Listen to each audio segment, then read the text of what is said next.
tudo bem?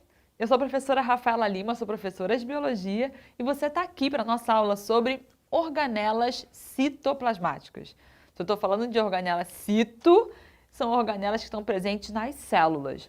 Nós temos aí diversidade de formatos diferentes das nossas células, mas essas células elas são compostas aí no seu interior por diferentes estruturas, como se fossem mini órgãos, chamados então de organelas. Todas as células terão essas organelas. Quando a gente fala de células eucariontes, são aquelas células mais complexas, presentes aí no grupo dos protistas, dos fungos, dos animais e das plantas. Sim, vamos ter a presença aí de boa parte dessas organelas. Você vai ver por que digo boa parte, porque nos vegetais é diferente. Agora, a célula procarionte, que é aquela célula das bactérias, uma célula mais primitiva, mais simples na sua estrutura, você vai ver que ela não vai ter a maior parte dessas organelas aqui. E organelas, esses pequenos órgãos, eles vão manter o funcionamento de toda a célula, porque cada um ali, assim como cada órgão seu, ele vai ter uma função, mas é claro, eles estão fazendo parte de um todo, as organelas também vão ter funções diferentes e juntas, cumprindo aí o seu papel. Elas estão situadas na parte da célula que chamamos de citoplasma. Então, tem nosso envoltório celular, que é a membrana plasmática, e tem ali um citoplasma, um material fluido, que vale a pena você dar uma pesquisada nas nossas aulas para você rever um pouco mais desse tema. Mas vamos então, já me entendi onde ela está ali naquele citoplasma, vamos ver de que forma que elas trabalham e quem são elas? Vamos começar? Vamos começar aqui com os famosíssimos retículos. Retículo endoplasmático rugoso e retículo endoplasmático liso. Essas estruturas, você vê que elas são como se fossem uns filamentos ali próximo ao núcleo. E qual é a importância deles? De que forma que eles vão estar trabalhando na célula eucarionte? O rugoso ele vai estar atuando fortemente na síntese proteica, produzindo uma série de proteínas nessas estruturas. Repare que ele tem assim, né, essas bolinhas ilustrando aí essa aparência quando olha ali no microscópio, uma aparência meio rugosa mesmo, ou também em algumas literaturas você acha como retículo endoplasmático granuloso, que parece uns grânulos. E esses grânulos são ribossomos, que vão atuar nessa questão da produção de proteína. E isso é importante, síntese de proteína, e também armazenar essas proteínas muito. A gente tem aí grande quantidade de proteínas no nosso corpo com diferentes funções, então é essencial. Então é um trabalho assim, muito importante que o retículo endoplasmático rugoso faz. Mais próximo dele a gente tem outro retículo endoplasmático que também tem essa estrutura de parece pequenos caminhos e túbulos ali de produção, que é o liso ou agranular, que não tem essa rugosidade, não tem esses elementos, né, que a gente chama aí dos ribossomos. E qual a importância dele? Ele vai ter uma importância na síntese, na produção de alguns lipídios, em especial na categoria dos esteroides. Esses lipídios, eles são muito importantes, os esteroides, eles são precursores de uma série de hormônios no nosso corpo, como cortisol, aldosterona, os hormônios sexuais. Então, né, vamos aqui dar um salve ao retículo endoplasmático liso. E um trabalho bacana que acontece no seu interior também é a questão da desintoxicação. A capacidade de quebrar algumas moléculas químicas presentes quando a gente coloca aqui desintoxicação de drogas, estamos falando de substâncias químicas. Ali, os remédios ali que a gente compra ali numa drogaria, né? Então, drogas lícitas, ilícitas, produtos químicos muito fortes, eles vão conseguir ser degradados nos retículos endoplasmáticos lisos, em especial em algumas porções, como no nosso fígado, órgão muito grande que a gente tem nessa região, que faz esse trabalho intenso aí de desintoxicação do nosso corpo. Assim, legal. Então, conheci aí esses dois irmãos, a importância deles. Eles vão ser encontrados tanto na célula animal quanto na vegetal, né? E que mais? A gente pode ter também, eu viro para cá para você ver melhor, os peroxissomos. Os peroxissomos, eles têm uma atuação muito importante, porque eles têm ali uma enzima no seu interior, que é a catalase, que ela consegue quebrar uma molécula que a gente forma constantemente na nossa célula, que é a água oxigenada. A água oxigenada, você pode pensar, água oxigenada que a gente usa, às vezes, para fazer clareamento de cabelo. Pois é, ela é uma substância que em alta concentração ela é tóxica. E a gente forma, ali são reações químicas que acabam se formando de forma muito natural ali na nossa célula, da junção desse hidrogênio com esses oxigênios, e forma esse H2O2.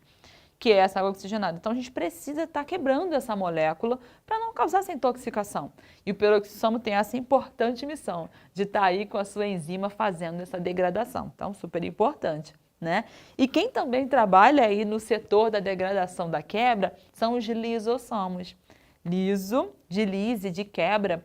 No interior de lisossomos, então, a gente tem uma série de enzimas que elas fazem o que a gente chama de digestão intracelular. Elas vão digerir algumas substâncias ali. Então, alguns produtos, alguns resíduos, ela vai capturar, digere ali dentro, libera aquele resíduo. E algumas porções do nosso corpo que precisam desaparecer. As enzimas dos lisossomos, elas são liberadas ali, vão degradando, degradando, degradando e some aquela porção. Inclusive, você acredita que há uma doença, uma alteração corporal, em que esses lisossomos eles começam a se romper nas regiões dos pulmões. O que causa, então, imagina, todas essas enzimas do lado de fora degradando os pulmões. Olha o nível da gravidade, para você entender que mesmo algo muito micro vai afetar no macro da vida, né? Então, lisossomos, essa digestão intracelular. E vamos, então, aqui para a rainha, para a mitocôndria. Mitocôndria, e aí tanto nos vegetais quanto nos animais, importantíssima como a produção de energia para o nosso corpo. Tá? Então, assim, não dá para viver sem mitocôndria? Não dá. As mitocôndrias, elas vão estar aí. Está acontecendo no seu interior um processo chamado de respiração celular, um processo complexo, cheio de etapas, cheio de enzimas participantes, cujo produto final vai ser de 36 a 38 ATPs, as moléculas energéticas, adenosina trifosfato. Então, é muito importante. E a mitocôndria tem uma coisa curiosa, que ela tem um DNA próprio. Pois é, ela tem um DNA próprio, ela tem capacidade de se duplicar sozinha, independente da célula. E outra coisa mega interessante, esse DNA mitocondrial, é um DNA que cada um de nós herda apenas das nossas mães. Pois é, as mitocôndrias que você recebeu e que eu recebi, todos nós, ela veio da nossa mãe. Porque o pai, na sua contribuição com o espermatozoide, a porção onde as mitocôndrias se situam nos espermatozoides, ela está próxima ali no início da cauda do espermatozoide, que se perde na hora da fecundação. Então, não há contribuição paterna nas mitocôndrias de cada um de nós. Inclusive, tem testes em caso de uma necessidade de identificação corporal, identificação de família, de parentesco ali, que se usa justamente o DNA mitocondrial. E aí, como que vai identificar? Vai identificar só essa linhagem materna. Eu vou poder comparar o meu DNA mitocondrial com o da minha avó, com o da minha mãe, com o da minha tataravó, com o das minhas primas e com o do meu pai. Não herdei dele, não tenho, então, essa relação. Então, não é interessante isso, né? Então, DNA mitocondrial e a mitocôndria, muito, muito importante para a gente, tá? Tanto em vegetais quanto em animais. Ah, mas planta respira, faz respiração celular? Com certeza, produzindo energia para si. E chegamos no ribossomo. O ribossomo, vê que ele tem assim duas subunidades, duas porções, é onde aqui no seu interior vai estar rolando o processo de síntese proteica, de produção de proteínas, né? O RNA mensageiro, que foi produzido a partir do DNA, ele vai se posicionar aqui e vai começar a rolar o processo de RNA transportador. Vai trazendo os aminoácidos, junto ao aminoácido, outro aminoácido, outro aminoácido, outro aminoácido. No fim, eu tenho, então, um produto completo. Eu tenho uma proteína que vai ser liberada e vai cumprir aí o seu papel. Então, super importante, né? E ele, o complexo golgiense, ou em alguns livros, complexo de Golgi, em homenagem ao pesquisador, né?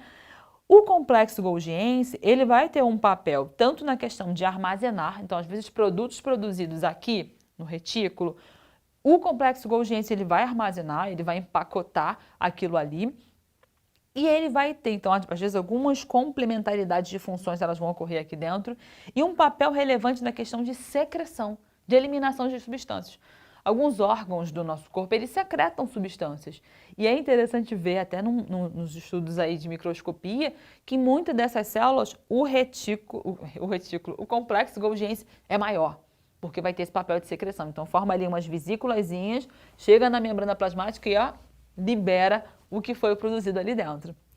E fechando aqui na parte de células animais, né, a gente tem os centríolos. Os centríolos, eles são essenciais na divisão celular, como eu frisei para você, só tem célula animal, em planta não tem. Ele vai estar aí regendo a divisão celular, a multiplicação das células, a formação de novas cópias dessas células ou também a formação de gametas.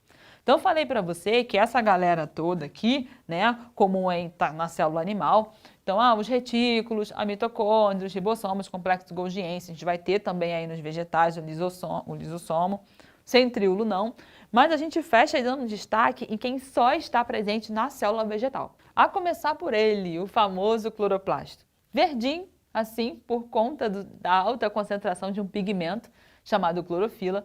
Clorofila essa que vai ser ativada pela luz para que ocorra o processo famoso chamado de fotossíntese. Foto, luz, síntese, capacidade de produzir substâncias na presença da luz. Essencial para a sobrevivência das células das plantas, né?